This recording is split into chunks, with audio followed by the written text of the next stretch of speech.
नमस्कार। हम आपको बताए थे कि इस बार हम लोग बात करेंगे लोन चार्ट पे, ठीक है। लोन चार्ट पे सबसे पहले तो आपने लोन चार्ट बना लिया होगा, जो कि आपका लोन चार्ट कैश बुक की तरह रहता है। उसमें आपने ये भी मेंटेन कर लिया होगा कि मूलधन की वापसी क्या आया है सीआईएफ पे और जनरल लोन पे। चलिए, ये एक वीओ है, वह क्या लिख रहा है कि हमें सीआईएफ पे 4,88,000 की मूलधन की वापसी हुआ है, ठीक है। और वीओ में सीआईएफ पे किसी प्रकार की लोन का डिस्ट्रीब्यूशन नहीं किए हैं, ठीक है। तो इसका मतलब बहुत पुराना लोन होगा, जिसपे इसको 4,88,106 रुपया मूलधन आया है। उसी पे ब्याज भी आया होगा, ब्याज अलग से लिखा हुआ है। तो इसको हम लोग लोन चार्ट में कैसे लिखते हैं, चलिए लोन चार्ट में हम लोग देख लेते हैं। लोन चार्ट में ये है आपका लोन चार्ट, ठीक है। यह लोन चार्ट में लिखा हुआ है कि ऊपर में हेडिंग ये हो गया आईसीएफ, ठीक है। आईसीएफ में प्रारंभिक वर्ष में इतना दिया, ठीक है, इसका जोड़ लगा दिए।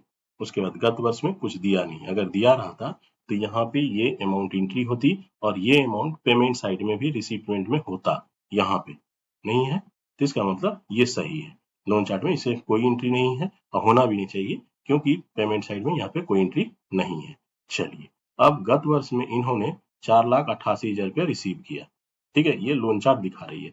यही पैसा रिसीप्ट साइड में, रिसीप्ट एंड पेमेंट में होनी चाहिए। ये 4,88,106 रुपया है। चलिए ठीक है, यहाँ तक तो आप समझ गए। अब ध्यान रखिए कि इतना रुपया उन्होंने लोन दिया था, गत वर्ष में कुछ नहीं दिया, तो टोटल इतना बाकी रह गया, उसमें से इतना आ गया, तो इतना रुपया रह गया हमारा बकाया वीओ के पास आईसीएफ लोन में। तो यह मेरा बैलेंस शीट में दिखना चाहिए और यह राशि बैलेंस शीट से मैच होनी चाहिए, जिसको आप आर्थिक चिट्ठा बोलते हैं। तो देखिए हमारा प्रेजेंट करने का तरीका ये हो गया आईसीएफ का। ओपनिंग में इतना लोन था भैया, वर्ष में कुछ नहीं दिए भैया, वर्ष में इतना रुपया आया भैया। तो ये देखिए 43,442,160, 43,442,860 मिल गया ना 160। इसका मतलब 100% ये मैच्ड है, ठीक है, ये 100% मैच है। ठीक उसी तरह से रिसिपिएंट फिर से खोलते हैं। अब आइए मूलधन पे, जनरल पे बात करते हैं। जनरल में बोलता है कि मूलधन की वापसी हमको 370,832 हुआ और ब्याज की राशि इसी पे हमको प्राप्त हुआ 1,31,542। ये तो इनकम एक्सपेंडिचर का पार्ट है, ये हम बैलेंस शीट की बात करें। ये चला जाएगा आपका, अगर आप लोन चार्ट बनाते हैं तो लोन चार्ट में देखिए इसके ऊपर होगा, ये मेरा वाला दूसरा वाला लोन चार्ट, ये देखिए ना, वीओ पे सामान्य ऋण पे कितना रुपया वापसी हुआ है। वापसी ये दिखा रहा है कि 370,832 है। ये रिसीप्ट और पेमेंट के रिसिप्ट साइड में होगा, जो यहाँ पे देखिए दिख रहा है ना। अच्छा, कुछ पैसा इन्होंने वर्ष में बांटा भी है, 4 लाख रुपया किसी को, तो ये लिखा भी है इन्होंने कि वर्ष में हमने इस वीओ को 4 लाख रुपया दिया है। तब देखिए वर्ष के ओपनिंग में इसके पास इतना, ओपनिंग में इतना रुपया दिया हुआ था, वर्ष में इतना इन्होंने और दिया, तो टोटल इतना चला गया इसके यहाँ से, उसमें से इतना वापिस हो गया, इतना रुपया इसका बच गया। यह राशि आपका बैलेंस शीट, जिसको आर्थिक चिट्ठा बोलते हैं, उसमें होना चाहिए। यह देखिए यह राशि है ना, ओपनिंग में इतना बढ़ा था, इतना है, और आज इतना दिख रहा है, इतना रुपया और इतना रुपया दोनों मैच कर रहा है। इसका मतलब मेरा रिसीप्ट पेमेंट और लोन चार्ट दोनों मैच कर रहा है, ठीक है। अतः आपसे नम्र निवेदन है कि आप वीडियो को स्थिर करके आप अपना पुराने साल का, मतलब जिस साल का ऑडिट हो चुका है उसका मिल रहा है या नहीं। मान लेते हैं थोड़ा देर के लिए कि सर इसमें 49 लाख रुपया दिखाया हुआ है, ठीक है, और हमारे यहाँ पे 60 लाख रुपया है, ठीक है, 60 लाख रुपया है। चलिए ठीक है, तो दो, इसका मतलब ऑडिट तो पिछले बार गलत हुआ था आपका, तो इन दोनों का जो अंतर होगा, इन दोनों का अंतर देख लीजिए आप, 10 लाख का है। इस बार भी उसी तरह होनी चाहिए, इस बार भी 10 लाख का अंतर होना चाहिए। इस बार का भी अगर यही अंतर है तो इसका मतलब मेरा ऑडिट सही हो रहा है, पुराना ऑडिट गलत है। मतलब इस साल का आप रिसीटमेंट सही कर लिए हैं, पिछला गत वर्ष जो ऑडिट हुआ या उससे पहले जो ऑडिट हुआ है वह गलत है। जितना यहाँ अंतर होगा उतना ही यहाँ अंतर होना चाहिए, ठीक है। हम जब ऑडिट करने बैठेंगे तो सबसे पहले हम यही मिलाएंगे लोन चार्ट का, अगर मैच नहीं कर रहा है इसका मतलब आपका ऑडिट गलत है। चलिए अब हम लोन चार्ट को विस्तृत तरीके से फिर से देखते हैं। चलिए लोन चार्ट पे फिर से डिस्कशन कर लेते हैं, ठीक है। ये आपका लोन चार्ट का पीपीटी है। आपको पता ही होगा कि लोन दो प्रकार का होता है, जो हम लोग को पता है, एक सीआईएफ होती है, लोन सीआईएफ, और एक होता है जनरल लोन। सीआईएफ जहां तक पता है, डीपीसीयू क्या करती है, वो वीओ को डायरेक्ट लोन दे देती है, ठीक है। सीएलएफ को ये बता दिया जाता है कि आपके नीचे जो रजिस्टर्ड वीओ है, मैंने उसको इतना रुपया लोन दिया है। अतः CLF का जो अकाउंटेंट होता है वो रिसीप्ट साइड में एक बार ले लेता है और उसी अमाउंट को सेम को पेमेंट साइड में दिखा देता है। यह ठीक है। इसमें क्या होता है कि CIF से सॉरी CLF से किसी प्रकार का फंड का ट्रांसफर नहीं होता है, लेकिन एंट्री लेना जरूरी है क्योंकि ये CLF की ही जिम्मेदारी है कि अगर DPCU भी लोन VO को दी है तो कलेक्शन करना, ठीक है, बुक्स में रिकॉर्ड करना, खाता वही मेंटेन करना CLF की जिम्मेदारी है। इसीलिए इसे नोशनल रिसिप्ट बोला जाता है। ठीक है।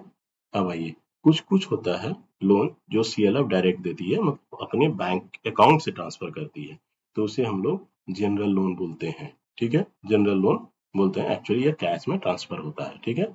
अब देखिए, हम आपको बताए थे पिछले उसी वीडियो में, अभी की जस्ट वीडियो में, कि इस तरह से हम लोग बनाते हैं। VO का नाम लिखते हैं, प्रारंभिक शेष लिखते हैं, वित्तीय वर्ष लिखते हैं। अच्छा, इसमें एक कॉलम छूट गया है, इसमें टोटल भी होनी चाहिए, आप कर सकते हैं, टोटल भी लिख सकते हैं। यह मूलधन की वापसी और कुल बकाया, अर्थात प्रारंभिक शेष प्लस वित्तीय वर्ष में दिया गया और घटा करके जो आएगा वो क्लोजिंग बैलेंस होगा, और ये बैलेंस बैलेंस शीट से आपका मैच करना चाहिए। अब तो आप समझ गए होंगे। चलिए नेक्स्ट देखते हैं। ओपनिंग बैलेंस हमेशा जो होता है प्रीवियस ईयर, इसमें देखिए आपने ओपनिंग बैलेंस कुछ नहीं है, जीरो है, इसका मतलब फर्स्ट टाइम इसका ऑडिट हुआ था।